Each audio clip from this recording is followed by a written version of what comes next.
Don't Go Past the Old Dark House. Duskmourn, Episode 1, by Mira Grant. Many years ago. Thin clouds hung hazy in the sky, blocking the light from both the greater and lesser suns, turning the street below into a twilight landscape of shifting shadows and uncertain dangers. A wind brushed along the walkways, a swirl of dry autumn leaves spinning orange and brown within its clutches. Despite the gloom, it was midday. Most of the houses were empty, their inhabitants off at work or school, leaving the street to rest in uneasy slumber. The gray weight of winter was looming, but for now, it was brittle, changeable fall, shifting between clement and chilling in an instant. For the most part, the homes of this residential neighborhood were unremarkable. Single-family structures, standing alone on their own little plots of land, isolated in the presence of community. Their yards were tidy, their windows clean, a place for people who wanted to disappear into their surroundings, absorbed by their community. 3 colors appeared over and over again on the home exteriors: beige, a pleasant sort of neutral green, and a bluish slate gray. Everything was clearly planned, designed for the comfort and conformity of the residents. Everything except the old house on the corner where the neighborhood drew nearest to the scrubby woods. This was a towering construct of ornamental flourishes and architectural oddities. Gargoyles peeped from the rafters, and a widow's walk circled the cupola on the roof, which stood slightly askew, like a reminder that entropy would come to everyone in time. The windows were covered in a film of dirt, like cataracts shrouding the house's eyes, and the garden was a riot of weeds and untrimmed hedges. No one lived there. No one had lived there for quite some time. If the black shingled roof and gray brick facade of the house hadn't been so out of place when set against their surroundings, it might have been possible to overlook the small sign that had been set up in the yard. It was a plain white piece of wood with the word "sold" scribed across it in meticulous red-painted letters. A modern-looking carriage pulled up in front of the house, conspicuous in its lack of draft animals to pull it. Anyone who could afford one of the new, internally powered vehicles would surely fit in with this neighborhood. If only they hadn't stopped in front of the neighborhood's greatest shame. The carriage doors opened and a small human family emerged into the wan afternoon light, clutching suitcases in their hands. As they stepped onto the walkway, the curtains in the front window fluttered, like a breeze had managed to work its way into the house, and the door swung open of its own accord, as if to welcome them home. The 3 shifted all but involuntarily toward each other, briefly unsettled for reasons none of them could articulate. "The movers must have left it unlocked," said the man, with a note of seemingly sincere joviality in his voice. "Come along now. It's not going to get any warmer out here." He was the first through the gate into the yard, and the first up the porch steps, his wife following behind with a little grimace of distaste at the state of the flower beds. She would have that set right in short order, her expression said. Both of them were dressed to fit their new neighborhood, sedate clothing in respectable cuts and colors. Their teenage daughter, who walked more slowly after them as she took in her surroundings, was better suited to the house in her elaborate, nearly antique clothing and cobwebby makeup which spread out around her eyes like an intricate stain. Her lips seemed set in a permanent downward curve as she followed her parents into the foyer, cluttered with trunks and boxes holding their worldly possessions. She put her suitcase down at the bottom of the stairs and ran her hand along the polished oak banister, checking her fingers afterward for dust. They came away covered in glittering dust, like the scales from a moth's wing, and she rubbed them together before wiping her hand on her skirt and continuing deeper into the house, leaving her parents behind as she explored. The doors she passed were closed until she reached the basement. That door stood ajar, revealing a thin slice of stairs descending down into the darkness. She paused there, as if she had seen something. "Marina," called her mother, "come choose a room. We need to figure out where the furniture's going before the movers come back." "Coming, Mom," she called back, reluctantly pulling her attention from the open door. Whatever was down there had waited this long. it could wait for her just a little longer. She didn't know what it was, but she already knew that it was patient. It could wait. Now. The sky was never truly dark on Kamigawa, not even above the clouds. Not when Odawara was nearby in all its polished glory. Every speck of light from the moon above and cities below reflected off the glorious Soratami stronghold, transforming glass and chrome into a soaring beacon. Starlight refracted from crystal sculptures and glassine spires, magnified into impossible beauty. This was the pinnacle of the moonfolk's art, and even the devastation wreaked by Realmbreaker hadn't been enough to dim its light. Repairs would be ongoing for years, if not decades, and yet still the city shone. A shadow moved through the brightly lit streets, somehow avoiding the drones that swept the city in constant arcs. Phyrexia was gone, but the always security-oriented Soratami had yet to stand down from their increased measures. Pressing himself flat against an alley wall, Kaito Shizuki watched a drone soar by and thought, not for the first time, that this would all have been so much easier if the artifacts recovered after the war had been stored in the Imperial Palace instead of in the skies. But done was done, and he couldn't change it. All that mattered now was the mission, and seeing it to its proper conclusion. The ancient palace of Oboro had sustained some damage during the invasion. While it remained closed to outsiders, many of its treasures had been moved temporarily to a heavily guarded stronghold. Guards stood outside, while others patrolled the halls and roof at regular intervals, attention turning outward, waiting for signs of danger. Kaito slipped past them one by one, clinging to the shadows and moving with a silence the moon itself might envy. At last, he reached a secluded nook from which he could see a barred, guarded door reflected in the polished metal of a flight suit damaged in the invasion and now set up as a display. Breath silent and steady, he crouched there, waiting as the minutes ticked down. Finally, a moonfolk guard approached down the hall, waving the two who flanked the door away. The changing of the guard. It was the best time to move, almost always, for little irregularities could be overlooked in the face of choreographed chaos. Sliding into the open, Kaito moved behind the guard and hit him on the back of the head with the pommel of his sword. The guard stiffened, then went limp. Kaito caught him before he could fall, lowering him gently to the floor. On Kaito's shoulder, Himoto adjusted her position, unhappy with the assault on a citizen of Kamigawa, even as she understood the need. Kaito checked the guard's pulse, verifying that he had done no more damage than he intended, and turned his attention to the door, extending a seeking spear of telekinetic energy. It slid into the locking mechanism, where he twisted and pulled until the lock clicked softly, and the perfectly weighted door swung far enough open for Kaito to ease his way inside. The room beyond was a treasure trove of priceless imperial treasures entrusted to the moonfolk. Prototype technologies that had been judged too dangerous to remain accessible, riches beyond all measure. They would be moved back to Oboro and impossible to reach without giving grave insult to the moonfolk by the end of the next moon cycle. He had to act now. Scanning the shelves as he moved, Kaito stepped into the room, eyes fixed on a lit pedestal at the very back, almost in a corner. An iron scroll rested there, seemingly unremarkable compared to the wonders around it. Attention fixed on the scroll, he moved quickly toward it, one hand reaching out to claim his prize, only to stop, a foot from the pedestal, eyes catching on the final layer of security. A spider kami hung above the scroll in a delicate spirit web, which extended to wrap around the scroll itself. Any attempt to touch it would break the web and attract unwanted attention. Himoto, he breathed, voice barely more than a whisper in the still air. Can you unweave this web? She nodded and began to inch along his outstretched arm toward the web, intending to free the scroll.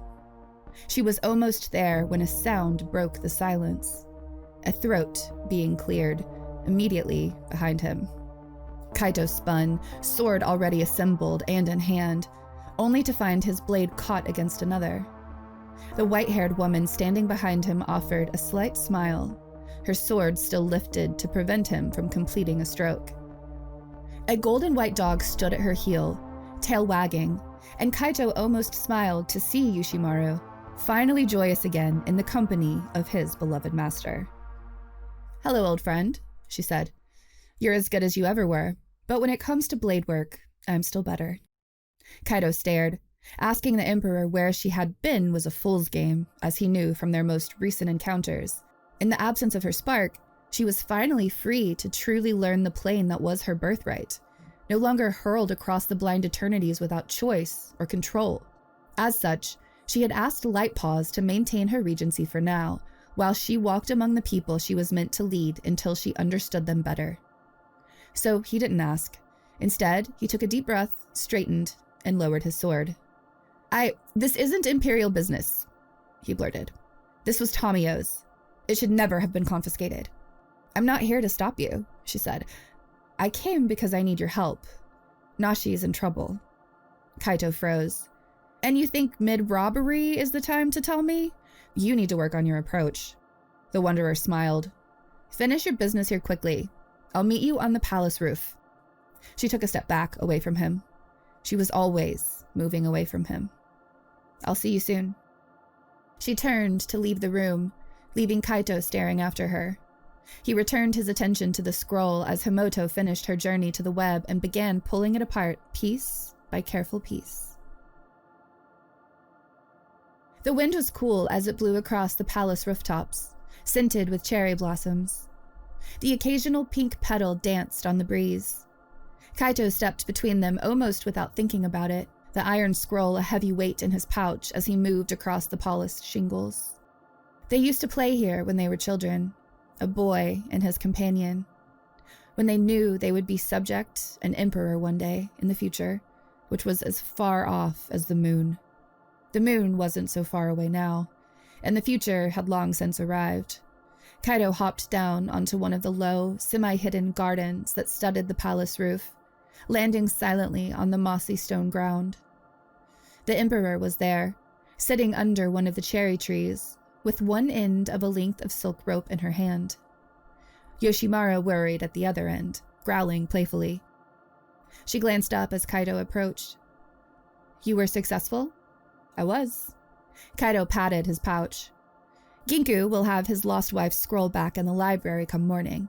You say Nashi is in trouble?" "We don't know for sure, but it seems very likely," said the Emperor. "He's missing. I came looking for you because we need someone who can still walk the plains unassisted to assemble a team that can retrieve him." Kaito frowned. "The last team I was on didn't do so well. You remember." "I do," she agreed, "but this is different. This isn't Phyrexia.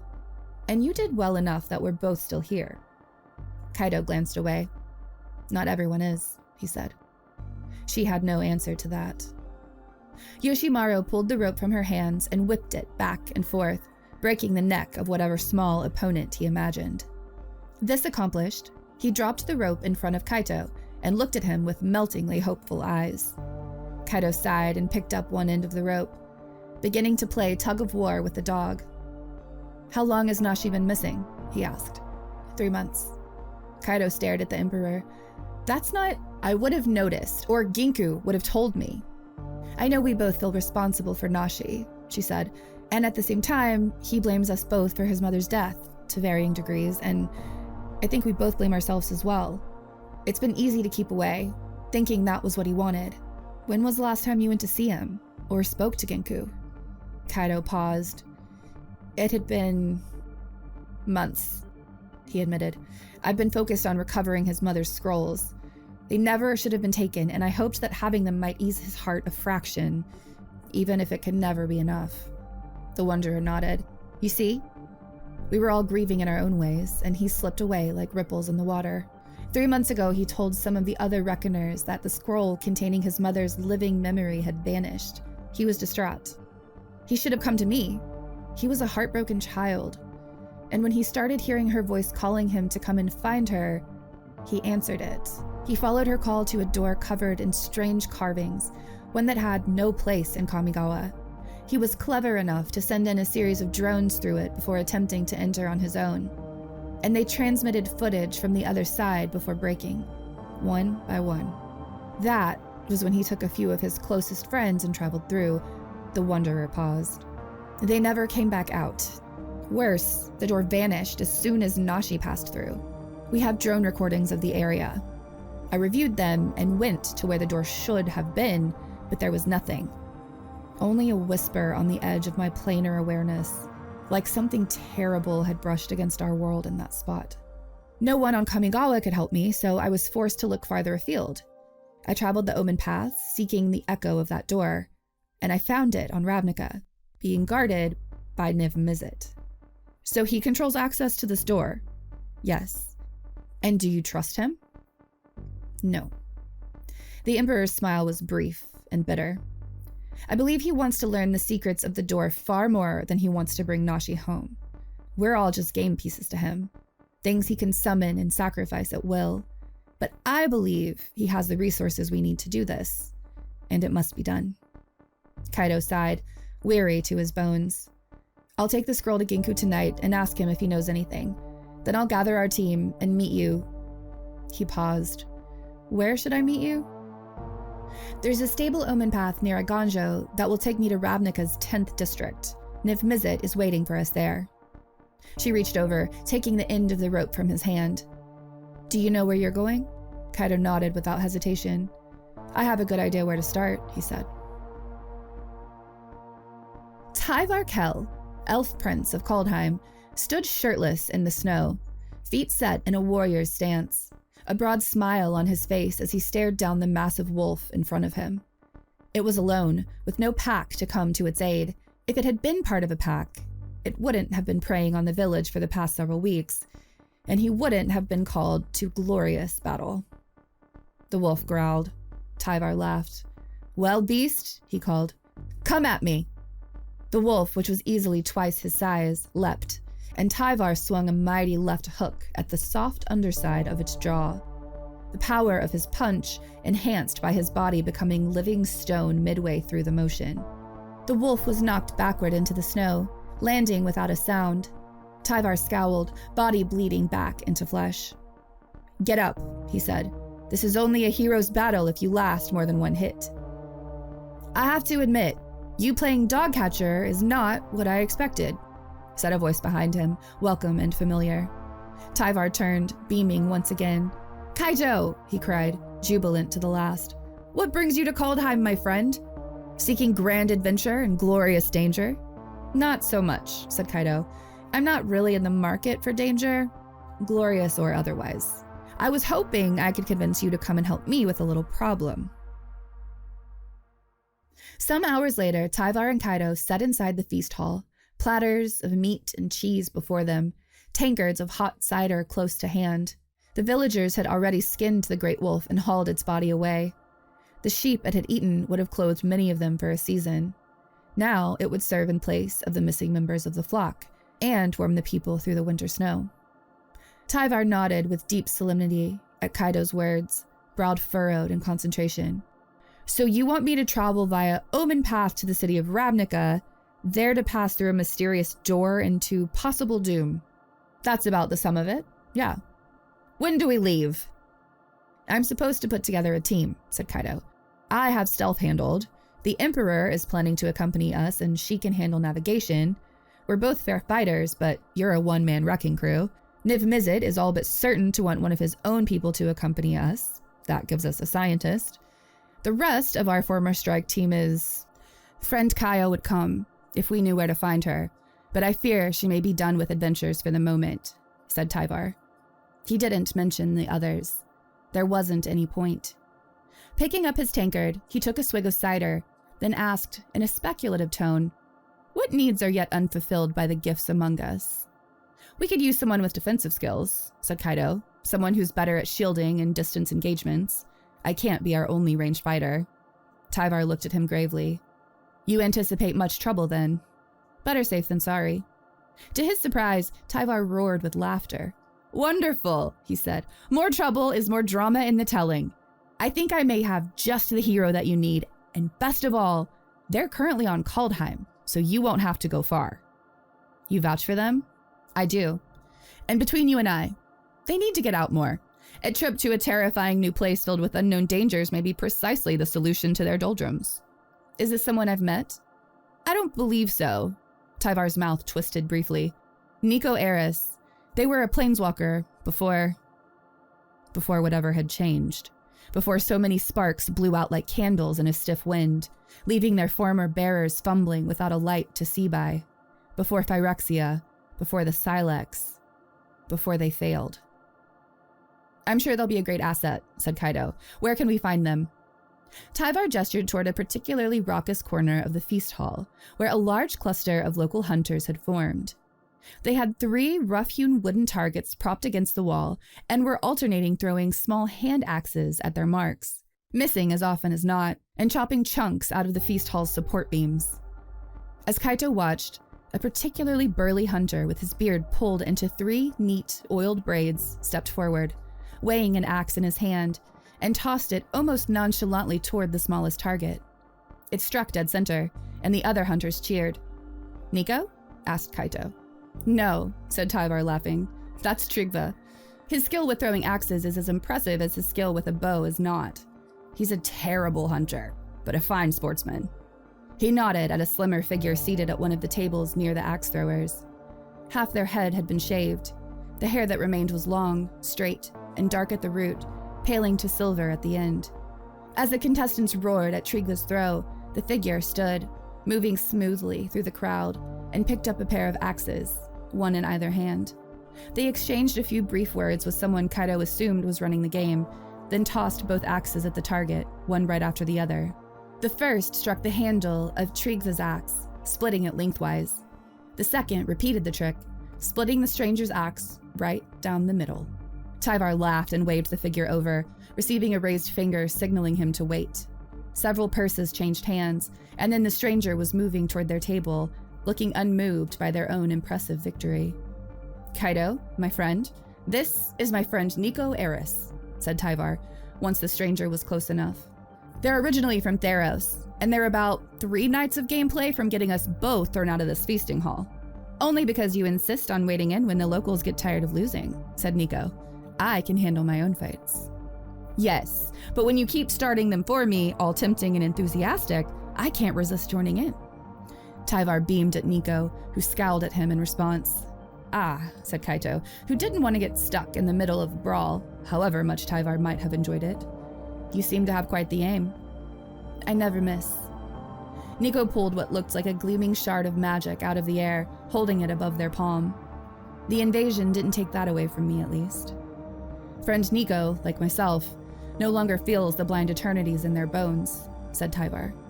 Nico's scowl deepened. And I suppose you do? They asked Kaito, voice sharp. I do, said Kaito. I, and someone I know well, need your help on Ravnica. Will you come? We found the open path that will carry us there just last week, said Tyvar joyfully. Come, Nico, will you leave these unworthy opponents and follow me to certain danger? Nico looked at the shard in their hand, then shrugged and flung it underhand at the axe thrower's largest target. It embedded itself squarely in the center, gleaming like a sliver of starlight. I may as well, said Nico. Can't let the planeswalkers have all the fun. Kaito stepped out of forever onto the streets of Ravnica, looking up at the bruised purple sky, and wondered, not for the first time, why he retained his spark when so many others didn't. Tyvar was untroubled, and the Emperor relieved, but Nico was clearly angry.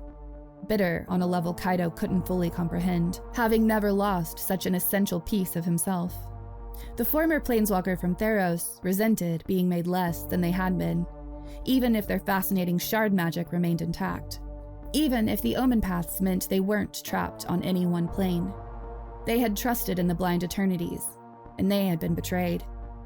Kaito couldn't entirely blame them, even as he slowly turned, looking for someone he could ask to take him to this living guild pact, whatever that was. He paused at the sight of a slender female human, barely taller than Nashi, standing at the entrance of a nearby alley, fiddling with a small geometric device with a crystal front that oscillated through colors like it was somehow reading the local energy levels. Kaito stopped a few feet away from her, frowning. After a moment, she glanced up and jumped. Oh, hello! You must be Kaito. We've been waiting for you. Kaito nodded. I must be. You are... She closed her device, collapsing it into a disc and sliding it into her pocket before offering Kaito her hand. I'm Simone. I'm a student at Quandrix College at Strixhaven University. I'm here to work with the Izzet League on my graduate thesis on theoretical extraplanar spaces. The dragon asked me to wait for you. Why? We've been expecting you. Simone paused, adjusting her glasses. She seemed to realize that wasn't enough information, then continued. I'm supposed to take you to him. We'll have to wait for my companions. They're traveling via Omen Path. Simone looked at him politely, clearly not understanding why that was a problem, and Kaito realized she lacked the certain haunted cast to her eyes that he associated with former planeswalkers. For her, the advent of the Omen Paths had been the beginning of a bright new era, and not the ending of a beloved older one. Together they turned to watch the square. Time passed. Eventually Tyvar came bounding out of another alley, enthusiasm undimmed as ever. Why isn't that man wearing a shirt? Asked Simone. Kaito just laughed. Tyvar hurried to join them. Well met, fond companion. And new face. He turned to Simone, bowing slightly. To whom do I speak? Simone Wola, she said, sounding more flustered than flattered. Nico emerged from the same alley, walking like they were seasick and on the verge of keeling over. Slightly greenish with inexplicable nausea, they moved to join the trio. Nico, this is Simone of Strixhaven, said Kaito. Simone, this is Nico. They're originally from Theros, but presently hail from Kaldheim. A pleasure, said Nico. Simone clapped her hands. All right, follow me, she said, and scurried off down the alley. The others exchanged a look, shrugged, and followed her. The alley ended in a small courtyard, dominated by a massive red dragon lounging on the far side like a cat. Massive wings furled against his sides. Simone led them straight to him. Mr. Guildpact, I found the search team, she said as they drew closer. So you did, said the dragon, rising. Excellently done, Miss Wola. Kaito Shizuki, I presume? Yes, sir, said Kaito and bowed. These are my selections for the retrieval team. Tyvar Kell and Nico Eris. Niv Mizzet nodded, massive head generating a brief wind as it moved. Very well. Follow me. A line of gleaming white wards appeared ahead of them. Kaito paused. Azorius work, said Niv Mizzet. They'll let us pass. Wonderful, said Tyvar, though it wasn't clear he understood what that meant.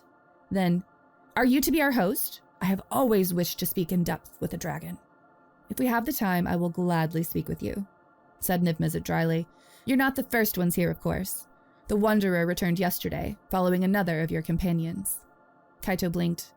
Our companions? He asked. Yes, a young girl, younger than Simone here, who calls herself Amanatu. She said you would need her help to succeed. Nico stopped dead, staring. One by one, the others drifted to a halt and turned to look at them. Nico? Asked Tyvar. Amanatu? Asked Nico. Niv Mizzet nodded. Yes. The child who spins cocoons of fate. Niv Mizzet blew a thin plume of smoke, looking thoughtful.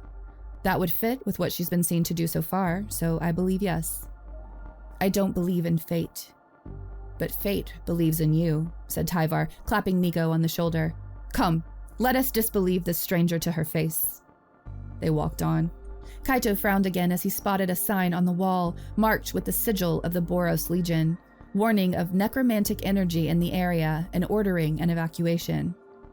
Niv Mizzet saw him looking and blew another puff of smoke. There's no such contamination, of course, he said. We just needed to clear the area to conduct our research. They stepped across the wards, which warmed their skins for a moment before letting them pass harmlessly on. Niv Mizzet continued without slowing until a woman in clothing devoid of guild insignia appeared down a side street, waving one arm for his attention. That will be Madame Atrata, he said. She and her employer have been handling the arrangement of the researchers who will be remaining here, in Ravnica, while you undertake your work. He led them toward the woman until they were close enough for her to speak. You're late, she said bluntly, with none of the respect Kaito would have expected her to extend to a massive flying predator. I'm precisely on time now that our incursion team is here, he protested, with a growl of warning. Etrata shrugged. Niv-Mizzet blew a plume of smoke. You know, I had hoped your level of respect would rub off on Proft, rather than the other way around. The group continued down the side street she had emerged from, reaching another courtyard. This one was larger than the first, and more secluded. Researchers in protective gear, marked by the sigils of the Izzet and Simic, bustled to and fro, aiming incomprehensible devices at an unassuming door. A tent had been set up nearby, where the Wanderer sat with Proft, Yoshimaru, and an unfamiliar girl Kaito assumed must be Amanatu. It was strange to see an actual child here, but he'd seen plenty of strange things before. The Wanderer stood as they approached, leaving the tent to join them. "Is it time?" she asked. "Yes," said Niv-Mizzet. "Come along." Amanatu trailed after her, Yoshimaru close behind, and Niv-Mizzet led the group through the crowd of researchers to the door. Signs surrounded it, declaring "danger" and "keep out" in dozens of languages, only some of which Kaito recognized. Niv-Mizzet gestured grandly to the door. "This is why we're here," he said, with sonorous importance. Tyvar frowned. "This?" he asked. "But it's just a door." Indeed, there was nothing visibly special about the door, which was made of stained cherry and decorated with an intricate design of carved moths and branches. It looked perfectly innocuous, not radiating hostile magic or anything else of the sort.